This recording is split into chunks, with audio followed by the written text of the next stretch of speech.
নমস্কাৰ আপোনালোকে চাবলৈ আৰম্ভ কৰিছে নিউজ নাও আৰু মই অনুপম বৰা। দেৰগাঁও সাহিত্য সভাৰ ভৱনত মৃত্তিকাৰ শৰ্মাৰ কীৰ্তাঞ্জলি আৰু অৱনী বৰঠাকুৰৰ আধ্যাত্মিক চিন্তা আৰু চেতনা উন্মোচন। নিউজ নাওৰ এক বিশেষ প্ৰতিবেদন। দেৰগাঁও সাহিত্য সভা ভৱনত মৃত্তিকা শৰ্মাৰ কীৰ্তাঞ্জলি আৰু অৱনী বৰঠাকুৰৰ আধ্যাত্মিক চিন্তা আৰু চেতনা উন্মোচন। দেৰগাঁও সাহিত্য সভা শতবৰ্ষ অনুষ্ঠান উদযাপনৰ ওপৰত সংগতি ৰাখি গ্ৰন্থ উন্মোচনী সভা বৃহস্পতিবাৰে বিয়লি দেৰগাঁও সাহিত্য সভা ভৱনত উন্মোচন কৰা হয় দুখনকৈ গ্ৰন্থ। লেখিকা অৱনী বৰঠাকুৰৰ আধ্যাত্মিক চিন্তা আৰু চেতনা গ্ৰন্থখন উন্মোচন কৰে জ্যেষ্ঠ সাংবাদিক দীপেন দত্তই আৰু মৃত্তিকা শৰ্মাৰ কীৰ্তাঞ্জলি গ্ৰন্থখন উন্মোচন কৰে লেখিকা দেৱযানী মহন্তই। উক্ত গ্ৰন্থ উন্মোচনী অনুষ্ঠানত কেইবা শতাধিক সাহিত্য প্ৰেমী ৰাইজ উপস্থিত থাকে।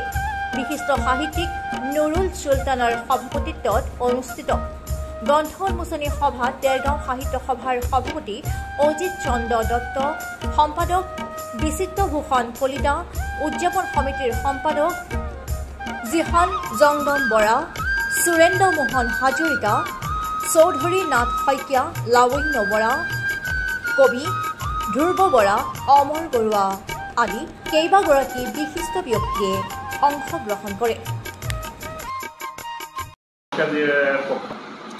প্ৰথমখন গ্ৰন্থ উন্মোচন কৰিছে দেৰগাঁৱৰ এগৰাকী বৰ্ষীয়ান সমাজসেৱী মহিলা দেৱযানী মহন্তই মৃত্তিকা শৰ্মাৰ কীৰ্তাঞ্জলি নামৰ আধ্যাত্মিক চিন্তা চেতনাৰ গ্ৰন্থখন উন্মোচন কৰে।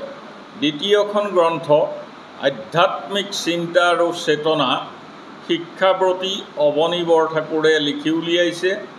এই গ্ৰন্থখন উন্মোচন কৰিলে সংবাদ জগতৰ মহিৰু দীপেন দত্তই। এই দুয়োখন গ্ৰন্থই যুৱক যুৱতীসকলক আধ্যাত্মিক চিন্তাৰে সমৃদ্ধ কৰি জীৱনত আগবাঢ়ি যোৱাত সহায়ক হ'ব বুলি আমি আশা ৰাখিছোঁ আৰু দুয়োগৰাকী লেখিকালৈ আমি কৃতজ্ঞতা জ্ঞাপন কৰিলোঁ। দেৰগাঁও সাহিত্য সভাৰ সভাপতি হিচাপে মই এই অনুষ্ঠানটো 100% সফল হোৱাকৈ আমি বিভিন্ন দিশ সামৰি প্ৰচেষ্টা চলাই আছোঁ। প্ৰায় 2 শতাধিক গ্ৰন্থ প্ৰকাশ হ'ব। ইয়াৰে প্ৰায় 60খনৰ ঊৰ্ধৰ গ্ৰন্থ ইতিমধ্যে উন্মোচন কৰা হৈছে আৰু আহিব লগা দিনবিলাকত 15, 16, 17 নৱেম্বৰত সামৰণি অনুষ্ঠান অনুষ্ঠিত হ'ব। এই অনুষ্ঠানত অসম তথা ভাৰতবৰ্ষৰ কেইবাজনো বিশিষ্ট সাহিত্যিকে অংশগ্ৰহণ কৰিব।